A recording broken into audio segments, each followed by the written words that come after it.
Hello, happy Friday. Let's do this, guys. As you're tuning in, say hello. As you're tuning in onto the replay, say hello. Let me know you're watching this on the replay.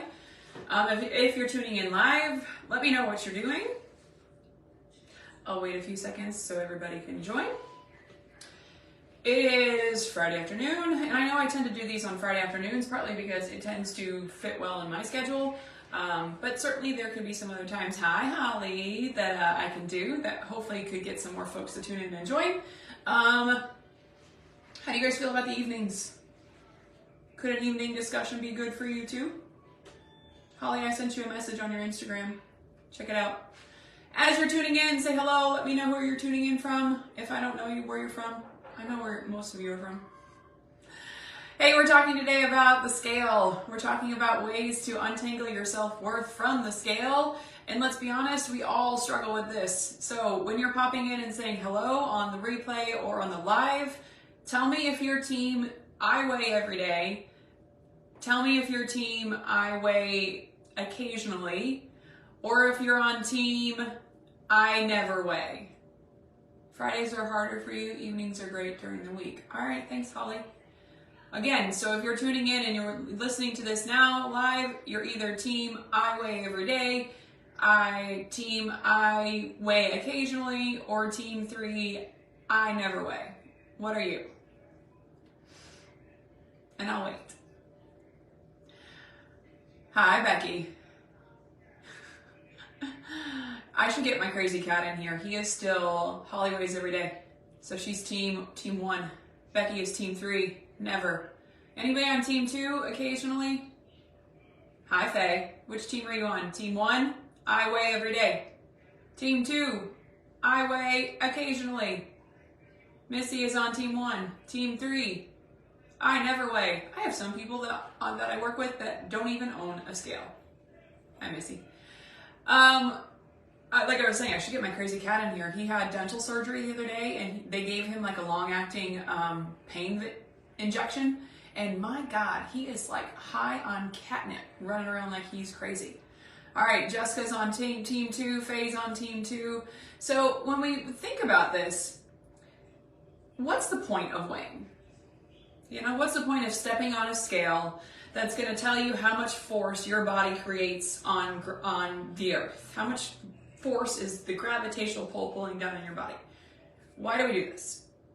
We do this because a lot of the times when we want to measure health, it goes hand in hand. So the doctor will weigh you every single time you go to the doctor. They need your weight for certain reasons, especially if you're going in for surgery. Of course, they need an accurate weight to give you the proper amount of dosage.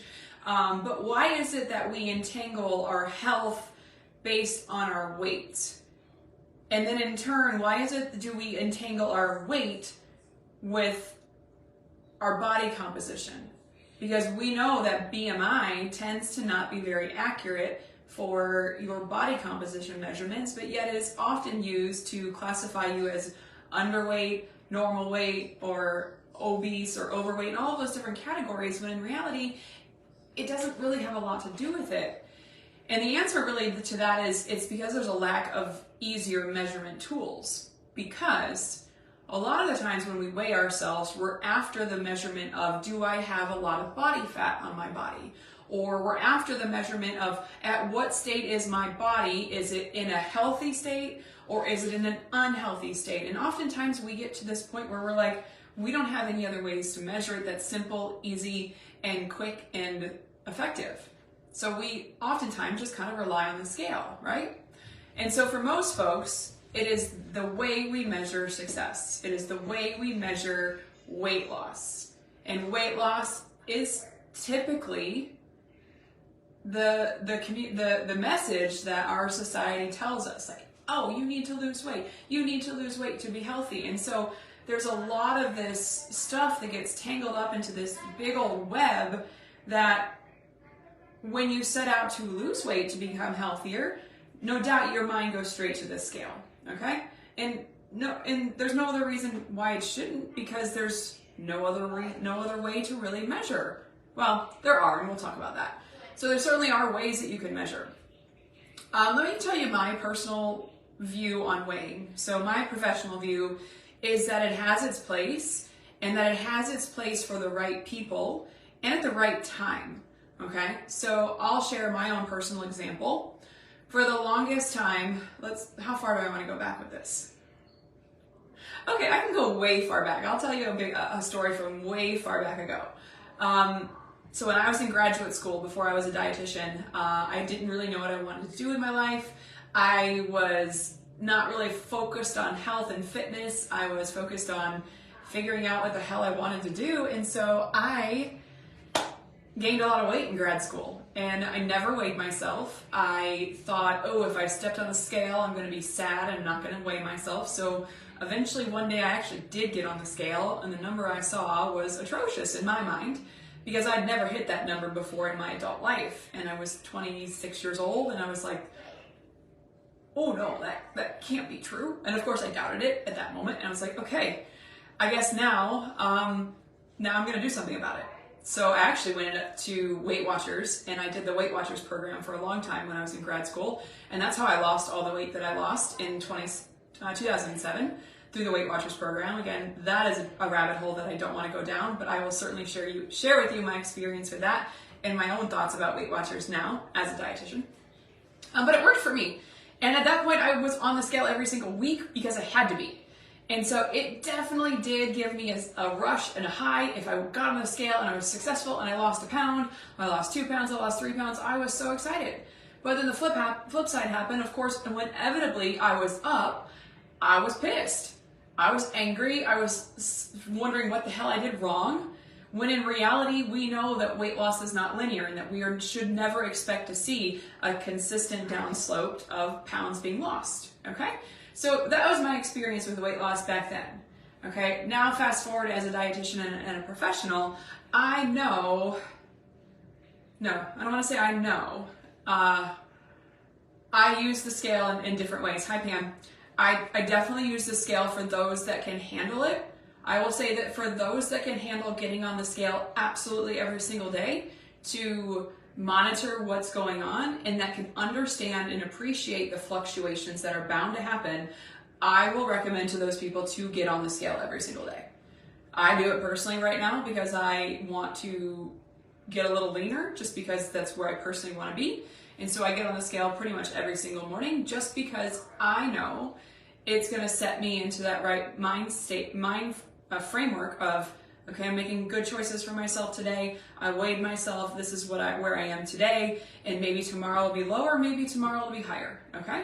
And I will tell you that for the last month, it hasn't moved linearly down. It's kind of just been stuck there, up and down, up and down, up and down, which is fine. But it's not going up. And that's good. Okay. Because there was a point in time before I decided to make this change where I was eating whatever I wanted to, being this intuitive eater, but also using that as an excuse to say, well, I exercise enough, I can eat whatever the hell I want, okay? And so I did get to that point where I knew I was pushing the limit for myself. So, that being said, as my professional opinion is, some folks can use it every single day. So hands up if you are the way every single day. I know I saw a few of you that are just popping in. If you're just popping in and you're wondering what these numbers are in the comments, are you team 1? I weigh every single day. Are you team 2? I weigh every now and then. Or are you team 3? I never weigh. Okay? Because for some of you, never weighing is entirely fine.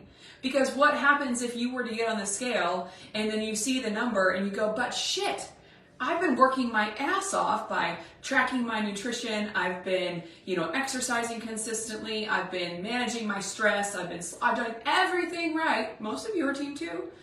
No one's team 3. Becky was team 3. Yeah. And what happens when that person gets on the scale and they're like, even if you were trying to lose weight. Okay? So we can understand how it can put you into this shame spiral. You can understand and appreciate how it could put you into this pity party. And what happens is subconsciously your mind is going to tell you, when you get on the scale and you don't see a number that you don't want, or maybe a number that hasn't gone down, and then you start having these thoughts of, well, you see, none of this hard work I'm doing is working. it's too hard, it might not, I shouldn't even be doing this. Why am I wasting my time? Why am I wasting my energy? This self-confirmation bias that your mind is subconsciously looking for is gonna derail your progress. So for those folks that emotionally cannot handle getting on the scale, we don't get on the scale. No, you just don't do it, because what are other ways that you could measure success when it comes to weight loss, when it comes to health management, when it comes to any sort of thing that you're looking towards to do as a woman in midlife?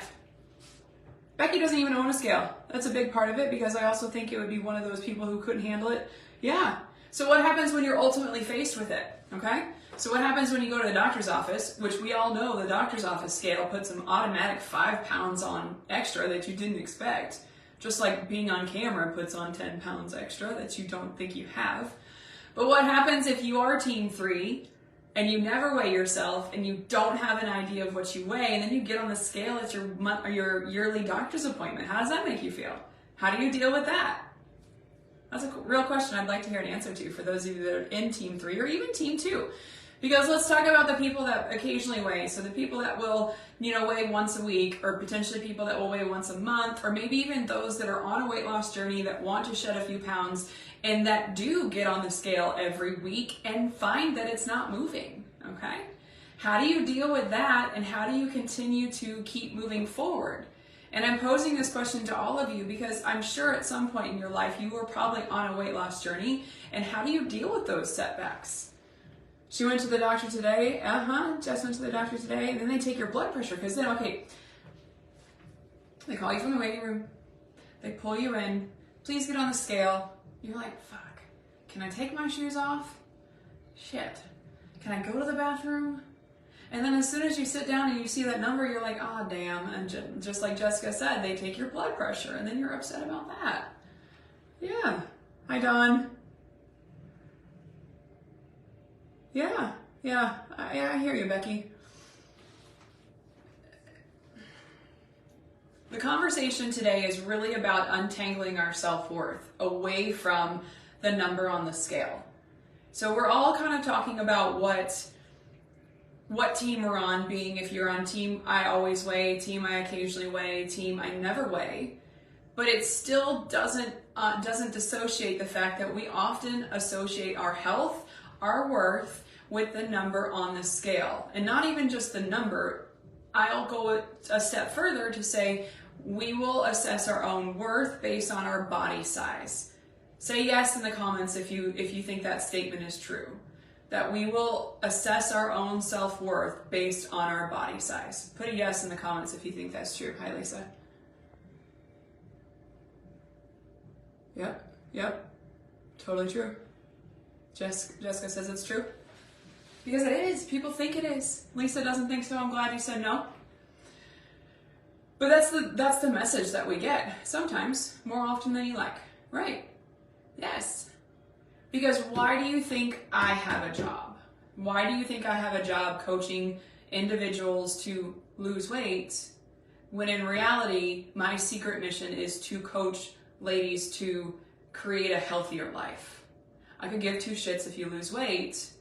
And I know that's your ultimate goal, so I meet you there and I say, yep, I can help you lose weight, but in reality, we can't control if your body's going to start to lose weight, even if you start to establish the healthy habits, okay? So those healthy habits are the things that I try to get my folks to think about and to start incorporating. I can still tell you what I weighed at every milestone of my life, so yes, yeah, you kind of think about it a little, okay? So Holly brings up a good point. So it's like, yeah, I was 130 in my 20s. Yeah, I was 150 in my 40s. That type of sense of I have a vague idea of what I weighed. But why? Why does that number take such precedence in our mind that it is such an important number to keep a hold of? Hell, I remember when I got above 100 pounds when I was in 4th grade. Because, well, let's look at it from this way. When you were a kid, you were praised for how much you were growing. Oh, you're getting taller. Oh, you're getting bigger. And so we were all like aware of our body size. Oh, we're gonna go down a rabbit hole here right now, guys. Because if we were grown in an environment where our parents would praise us for our growth, praise us for our looks, praise us for outfits, praise us for you look so cute, oh, you're so beautiful, all of those praises, which are great, but at the same time, it's unconsciously putting this thought in your head that your physical body is more important than your mind, your personality, the person that you are, versus your worth is not tied up with that. It's tied up with how you look. Have you ever thought of it that way? Have you ever thought and caught yourself, and I've done this a lot. I've caught myself a lot of times with my girls and not trying to compliment how they look, because I don't want to message that to them, that you only are worthy because you're cute, or you're only worthy because you're beautiful, right? Because that goes hand in hand with the number on the scale, wouldn't you think? Right? Weight was a big deal in our family because she was a chubby kid. Yeah, I was a chubby kid too, dude. I was always the kid that was, you know, the chubbier person. I mean, shit, I was a size 16 in high school. I was never the little thin kid in high school. So how do we do this? Like, how do we untangle our worth from our scale number? How do we untangle our worth from, we take it a step further, from our body size? Oh, that's a big, big question. And I'd love to hear your answers. How do you guys deal with it? Because I'm sure you all deal with it too. So what's the number one thing that you do when you start to get down on yourself and maybe you're having a really bad body image day? What do you do to help get you out of that like funk of that feeling of, I don't like the way I look, I don't like the way I feel? How do you deal with that?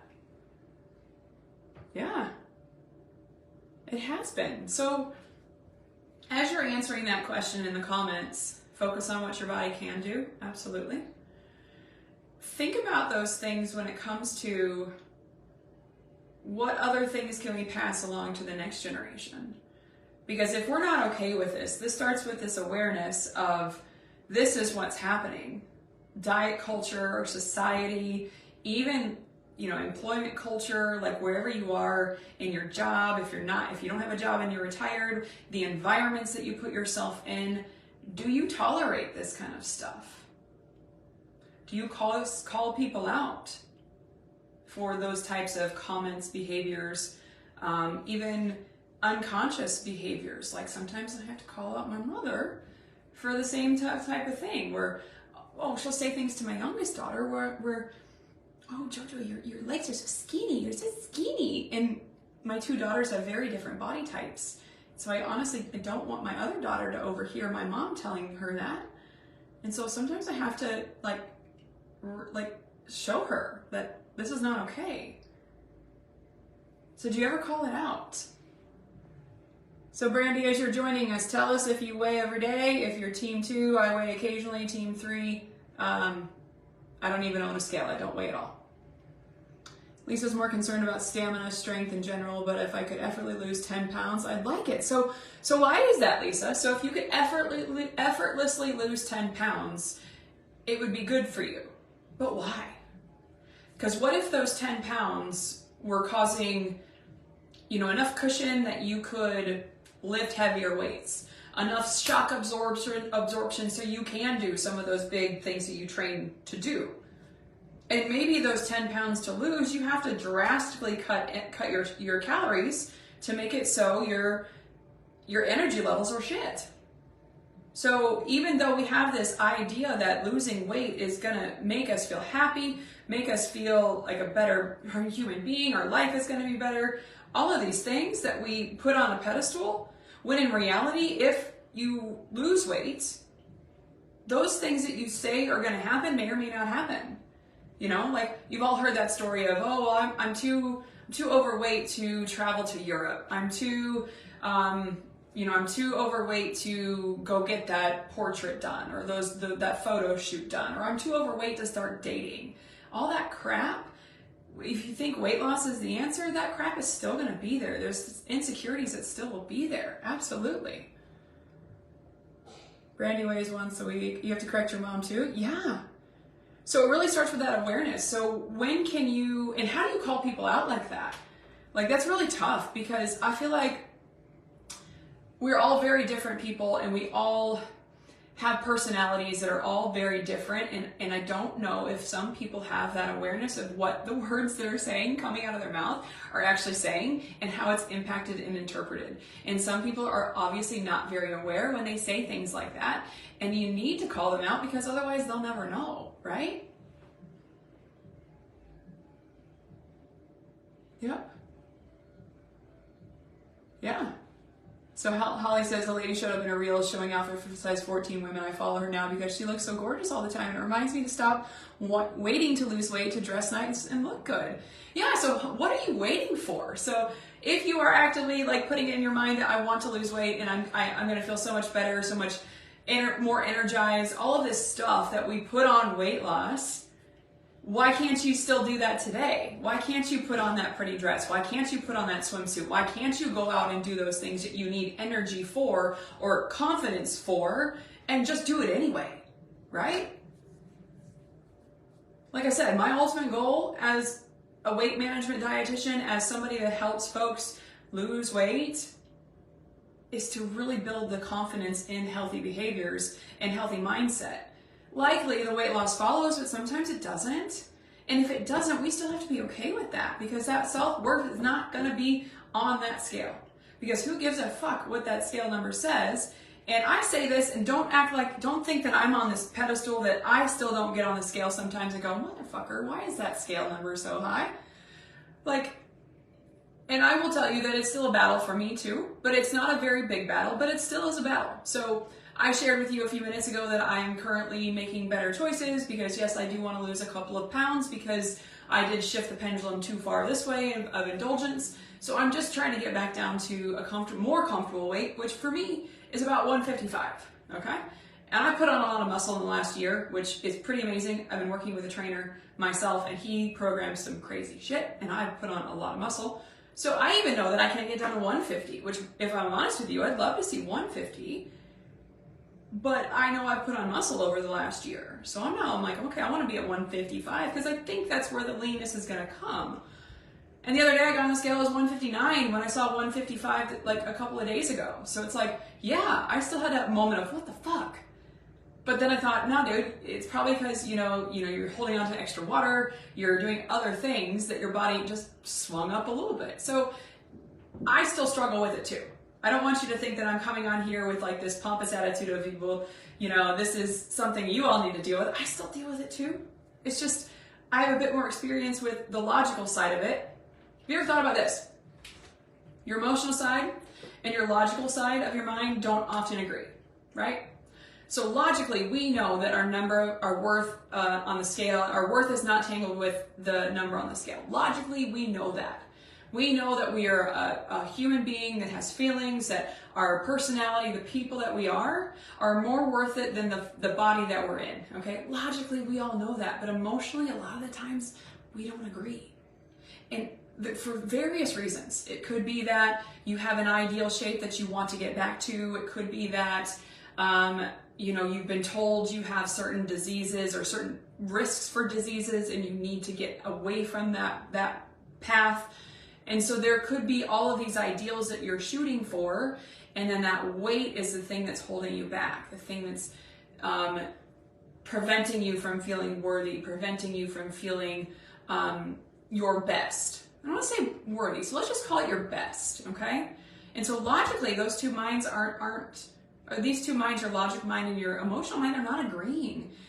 And it's not that we want them to agree, it's just that we have to acknowledge the dissonance. We have to acknowledge that these two things are happening. The emotional mind is talking really loud and wanting you for one thing, wanting you to lose weight, wanting you to, be your very best. And the logical mind is not talking as loudly than it should. And how can you make that logical mind be a bit more loud and a bit more assertive? Have you ever used affirmations? Have you ever sat and stared at yourself in the mirror and go, I'm worth it. I'm worth it no matter what. If I change nothing, I am worthy. I am at my best today. Have you ever used those? Are those helpful to you?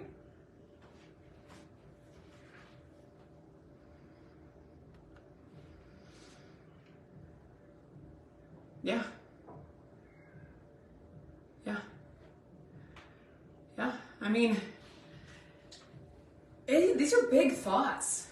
These are big thoughts, guys, of how do we communicate this, number one, within our own minds and act on it and truly believe that we are at our best no matter what, even if we don't lose a lick of weight, even if we gain weight, even if we aren't at our best physical health, there's still ways that you can consider yourself at your best, okay? So let's kind of shift focus. So if we're not going to use the scale, and if we've already kind of had this discussion about our worthiness, our, being at our best, and how it's not tangled up with our body size or body shape, let's still put that aside and let's talk about ways that we could still measure success. This is one thing that folks don't often look for because we're so single focused on just that scale.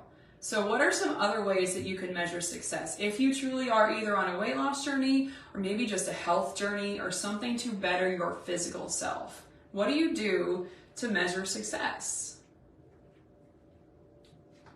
Something as simple as taking measurements, especially if you are strength training and actively putting yourself into a calorie deficit to lose body fat. Measurements are going to be your biggest one to help you assess if the strength training is working and if the fat is being shed versus we know that if you are shedding fat and gaining muscle, the scale is going to stay relatively neutral. Even at a small level, shed an ounce of fat, gain an ounce of muscle, it's going to be relatively neutral within that fluctuation that bodies typically go through no matter the time of day. So measurements are one of them. There is an app, and I forgot the name of it. Let me look real quick. It's called Me360. Write this down. Me360, I think. Is that it? Yes.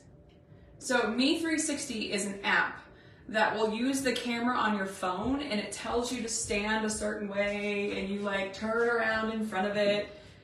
And it's gonna take a map of your body, and it does it over time. So you do it over months' time, and it'll show you how your body has changed. I don't know how accurate it is, but it's certainly an easier way from taking measurements with a measuring tape, because sometimes it's hard to get the measuring tape at the right time or the right space that you measured every single time. But I've heard some really good things about it. So it's called Me360. I haven't used it yet, but I downloaded it the other day.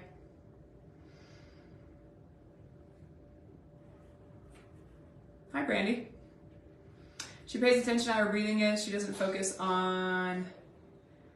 Yep. So she's talking about when she's working out. Is that what you're talking about?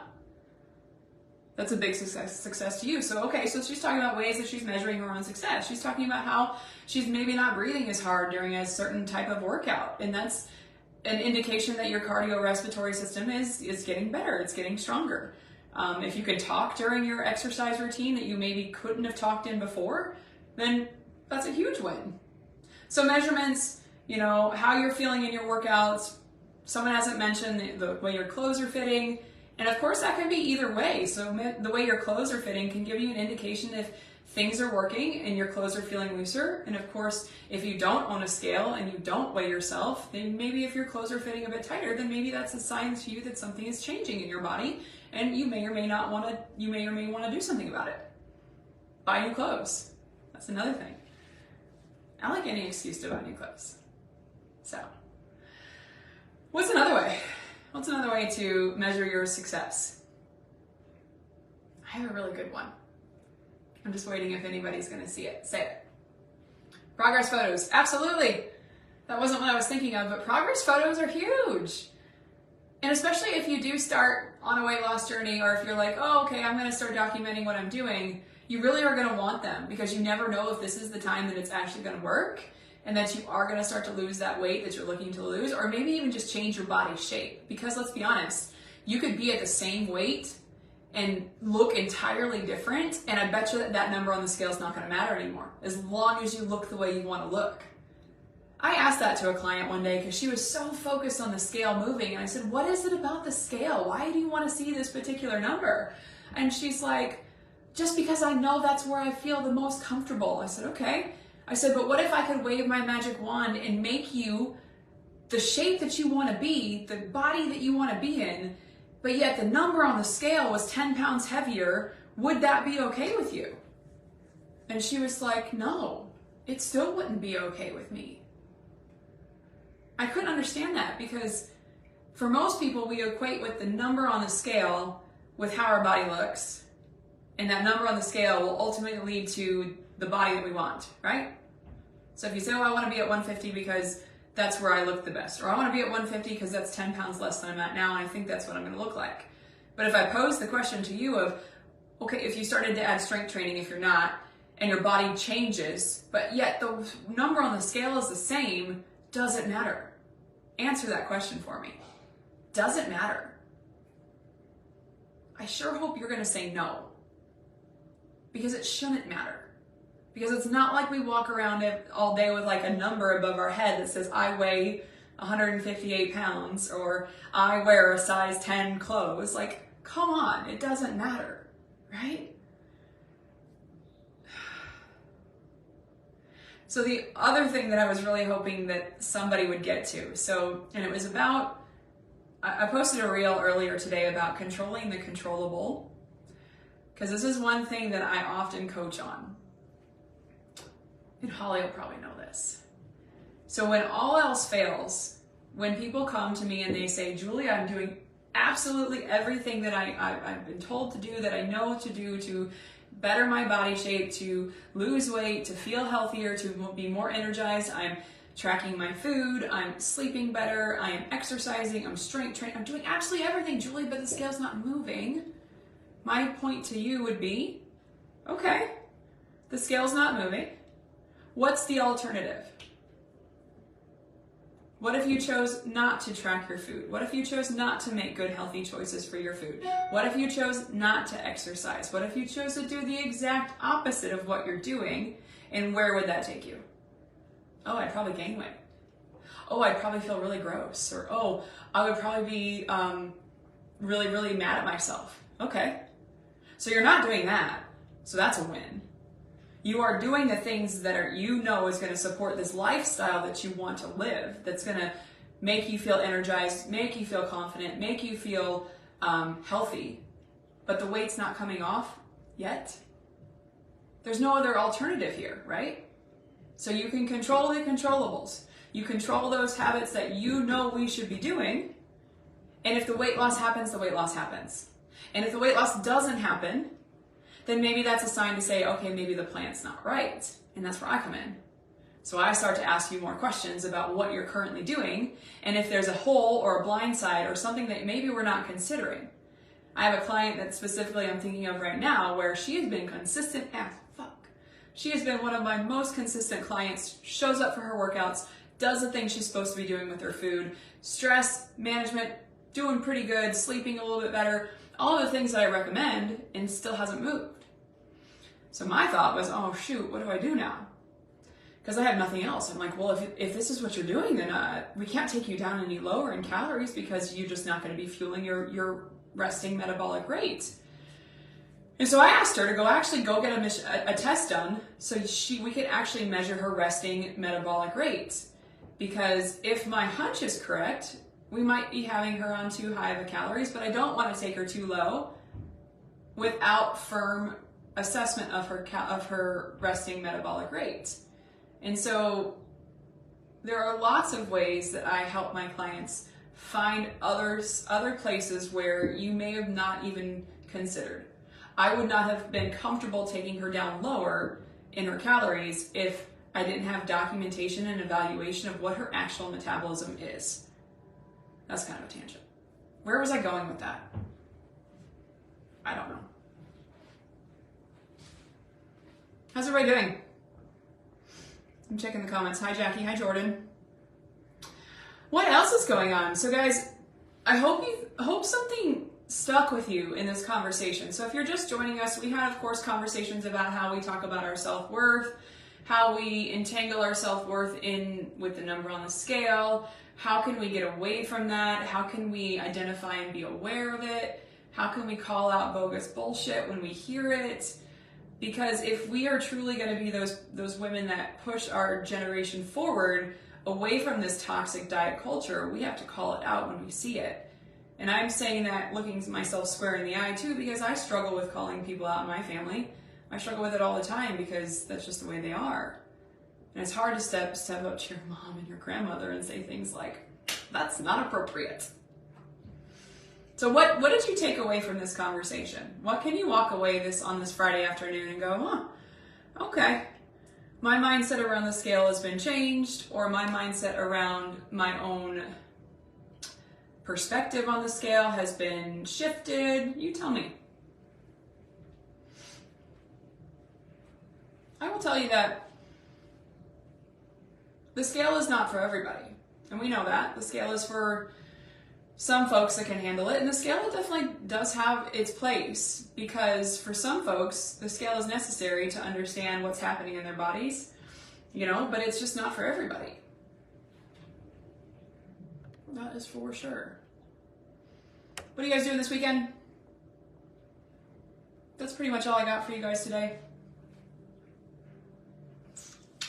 I'm launching Body Pump 125 with my husband tomorrow at the Edge Fitness Clubs in St. Peter's. Yep, of course it, Becky. It's not for everybody. It's not.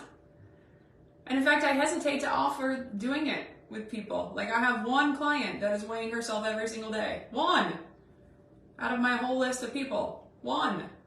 Just because most people can't handle it. It's not worth it. Not worth it at all. Well, Holly, you do it anyway. I didn't recommend you to do it.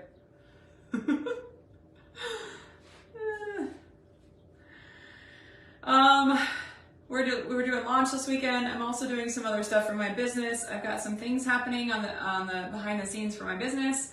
I asked you guys on that poll about like the one topic that interested you the most.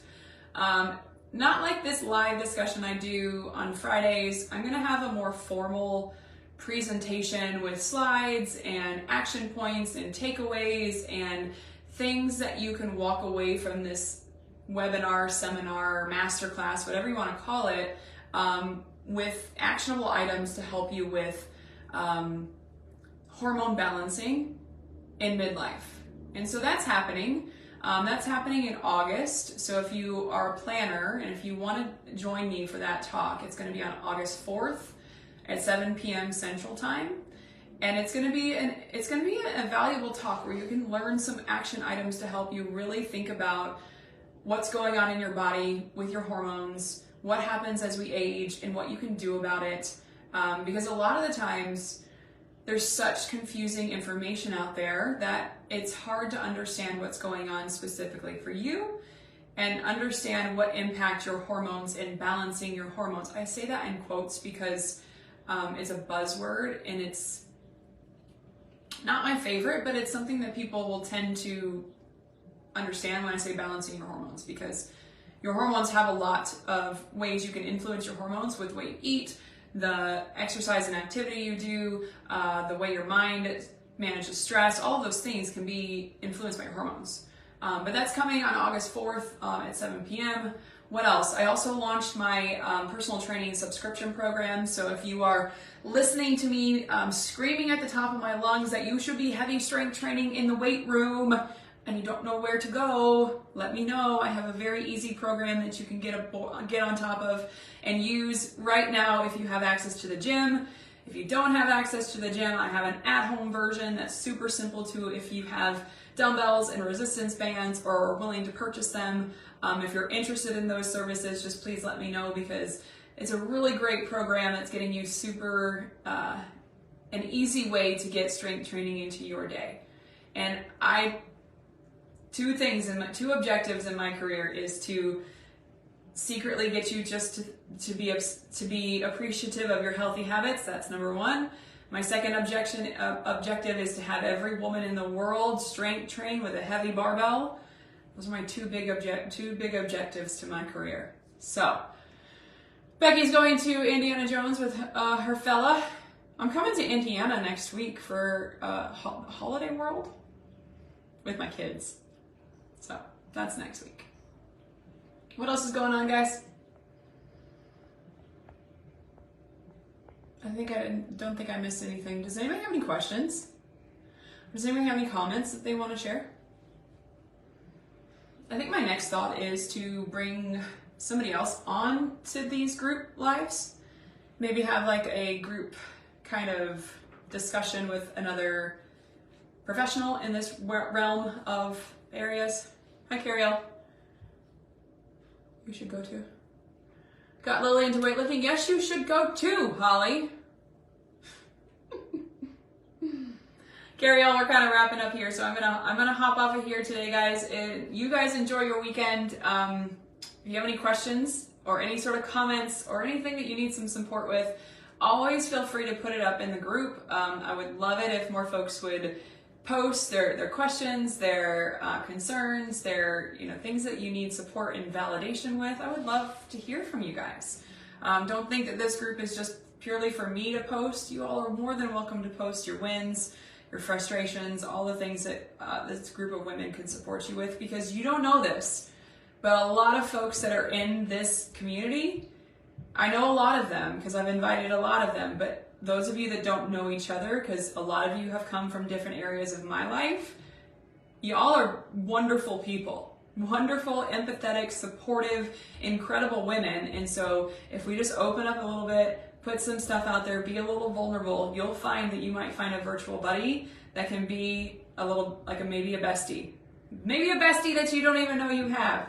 So, all right, guys, enjoy your weekend. Thanks for tuning in if you're tuning in live. If you're tuning on the replay, again, thanks for your time. And we will chat with you guys later. Bye, guys.